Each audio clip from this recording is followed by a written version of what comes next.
All right, so happy Wednesday. Yesterday we took a look at the Fire and Ice sonnet from Edmund Spenser, and we're going to be moving on to sonnet number one from Edmund Spenser today, that's just located on page 4 of your sonnet packet.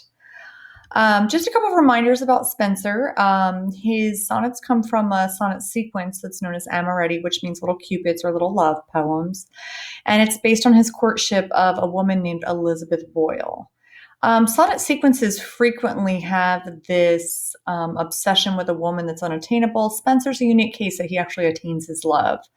Up on the screen is a breakdown of the Spencerian sonnet form. We know that's a 14-line poem, and we'll talk about rhyme scheme again. It'll have the same rhyme scheme as the Fire and Ice sonnet that we looked at yesterday. One of the central themes, just as an introduction to Spenser's work, is the value of poetry. And sonnet writers frequently refer to their sonnets. They refer to their art, their poetry, in the actual work itself. In this particular sonnet, the speaker, who we can kind of just go with the fact that it's Spenser in the first person, he wants Elizabeth Boyle to read his poetry and to understand how he is suffering, because apparently she's not returning his feelings back to him. He's going to personify the book of poetry itself. Okay. He's going to refer to its leaves, and leaves in this case are the pages of poetry that he's written. And this is the first sonnet, so it's the first one in a collection of poems he's written for her. And she's going to turn these leaves with her hands. It has lines in it. And these are lines of poetry. And he's going to refer to these lines in the sonnet itself. He's going to talk about its rhymes. And these are the rhymes that exist in the poem that he's writing. Okay, so just a heads up to help kind of make sense of this that we take a look at together. All right, so here it is, Spenser sonnet number one. And also the word ye is just an old-fashioned word for you. Happy ye leaves, when as those lily hands, which hold my life in their dead-doing might, shall handle you, and hold in love's soft bands, like captives trembling at the victor's sight. And happy lines on which with starry light those lamping eyes will deign sometimes to look and read the sorrows of my dying sprite. It's another word for spirit.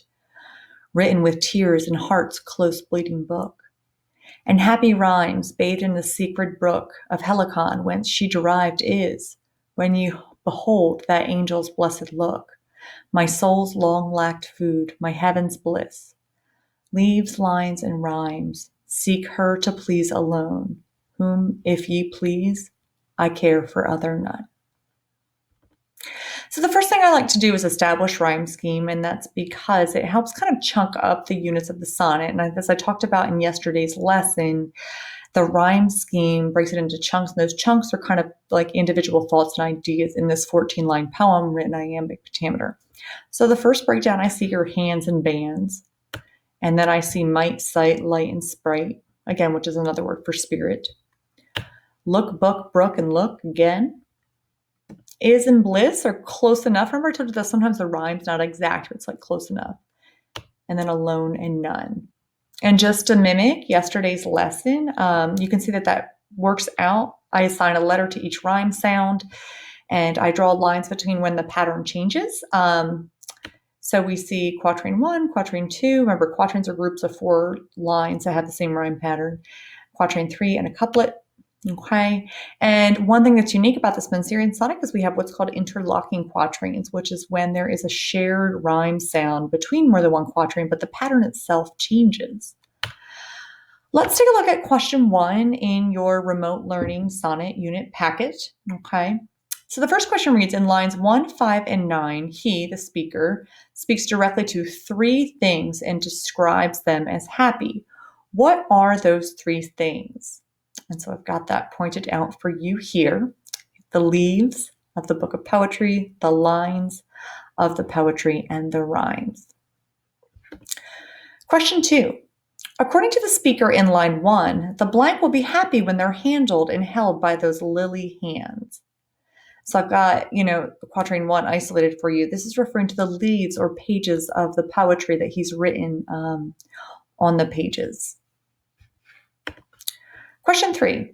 What simile is used to describe how they, and in this case we're referring to the leaves or the pages of the book. So what simile is used to describe how they will feel when that happens? Okay, so you can see I've got that isolated for you in line 4 here.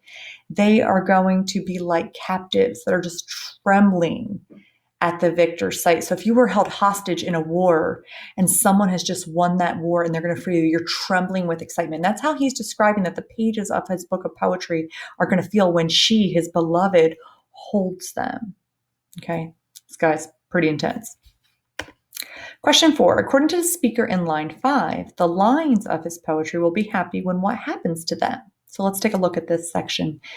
It says, in happy lines on which with starry light those lamping eyes will deign sometimes to look and read the sorrows of my dying sprite or spirit.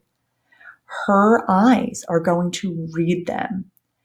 So these lines of poetry are going to be happy because she, with light in her eyes, because she's a source of light in his life, are going to look and read, his feelings about her, his sorrows, because she apparently is not reciprocating his love at the moment. Question 5. In line 9, the rhymes will be happy when what happens to them? So let's take a look at those lines. It says, in happy rhymes, which happen to be bathed in a sacred brook, they're going to be happy when they or ye or you behold that angel's blessed look. My soul's long last food, my heaven's bliss. She is his soul's long lacked food, his heaven's bliss. Those rhymes get to see her. And so they're going to be happy. The rhymes of the poems themselves are going to get to see his beloved, his angel, her blessed, appearance. He refers to her as his soul's long lacked food. Okay, so you have a couple of positives in there. She, the angel, is his heaven's bliss. Question 6 asks the question, how does the sonnet function as an apostrophe? Okay, so I'm not talking about the grammar mark here. I'm talking about a literary device. Okay, an apostrophe is when an absent person, place, or some kind of abstract idea is addressed as though it were alive and present. Okay, in this poem, he's saying, ye leaves, you pages, she's going to handle you. Okay, I'm looking down in line, I guess that's line 14, 13, 11. When you are going to behold her look. If ye please her in that final line, what is being referred to as if it's a living creature in this particular sonnet? I told you in the introduction slide that he personifies it as if it's alive because it's going to feel happiness. But when you make a direct address to something as if it's alive and present and listening, that's an apostrophe. So again, just to go back, we've already talked about what is he referring to? What's he talking to as if it's a living thing in this sonnet? That's what you're going to answer for question 6. Question 7 asks you to explain the allusion in line 10. So let's take a look at it. It talks about the rhymes here, that they're bathed in the sacred brook of Helicon, whence she is derived. That's the place she comes from. So it's a mythological reference or allusion to a place, it's Greek mythology, called Helicon, and it's a mountain in Greece that's believed by the Greeks to be the source of all poetic inspiration because it's the home of the muses. There's 9 muses, they're goddesses, they're daughters of Zeus, that are the inspiration behind literature, science, and the arts. And they're considered, the muses, these goddesses are considered to be the source of the knowledge embodied in all poetry, songs, and myths. So we have a Greek mythology allusion here with Helicon. And he says Elizabeth Boyle, the person he's writing this to, she comes from there too. And these lines of my poems, they've been bathed, in the brook at Helicon. They've been inspired by the muses. And also she is his muse, his inspiration. All right, question 9. What ultimately does the speaker hope their final effect, and I'm talking about the leaves, the lines, and the rhymes, what does he hope their final effect will be on the lady? We see that in the closing couplet. He writes, leaves, lines, and rhymes, seek to please her alone, whom if ye please, I care for other none. So as long as they please her, he doesn't really care about anybody else. And that's the goal of all these sonnets he's going to write in this sonnet sequence called Amoret. All right, question 2 is kind of up to you. I just say summarize what this sonnet is about in 2 to 3 sentences. So I want you to give me a summary in your own words. Okay, I hope you liked it. We've got another one from Spenser coming tomorrow. Bye, guys.